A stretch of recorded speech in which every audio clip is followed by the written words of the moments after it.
All right, let's start with the Fed. Jerome Powell's under fire, and this time it's for playing it safe, even though the numbers are pointing toward rate cuts. And, critics are saying, wait a second, last year you cut rates when inflation was higher and the job market was stronger, so why are we holding now when inflation's down, or at least coming down, and the labor market's softening?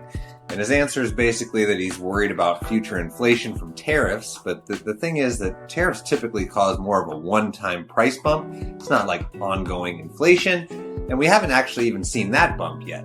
And some Fed officials, including Christopher Waller, are openly saying that the Fed's being too restrictive and that we can cut rates and still be restrictive. But we're also getting more signs that the job market's softening. We're seeing fewer people getting poached for new jobs, and more people are staying where they are. And if you get laid off, it's taken longer to land something else. The labor market isn't exactly crashing, but it's definitely showing signs of cooling. And, because of that, mortgage rates have kind of floated around where they were last week. No real surprise with Wall Street basically in summer mode, and there's fewer trades that exaggerate price moves. So the next bigger thing that we'll see is probably inflation numbers. On Tuesday, we're going to get CPI, and if that comes in soft, we could see a little improvement in rates. But there are, tough year-over-year comparisons that we have, and that's going to make it tough to see progress. And now the biggest headline you probably saw was the One Big Beautiful Bill that's officially law now. There's no new,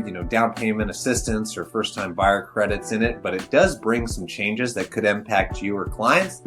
Private mortgage insurance and VA funding fees can now be written off permanently, although there are income limits. Also, the mortgage interest deduction cap got locked at $750,000, which is helpful for high-cost areas like here in San Diego. And the SALT deduction cap, that got bumped way up as well for the next few years at least, which will benefit homeowners in higher tax states, at least temporarily. And real estate investors were really the big winner with permanent tax breaks on rental income, interest write-offs, 1031 exchanges and capital gain rollovers all staying. And you might have heard this too, VantageScore actually got the green light to compete with FICO, and that could eventually make credit pulls cheaper and potentially help more buyers qualify by considering fewer trade lines and a shorter history while giving credit for things like rent and utility payments. But I'll see you next Friday to talk inflation, and hope to see you tonight at our industry comedy show.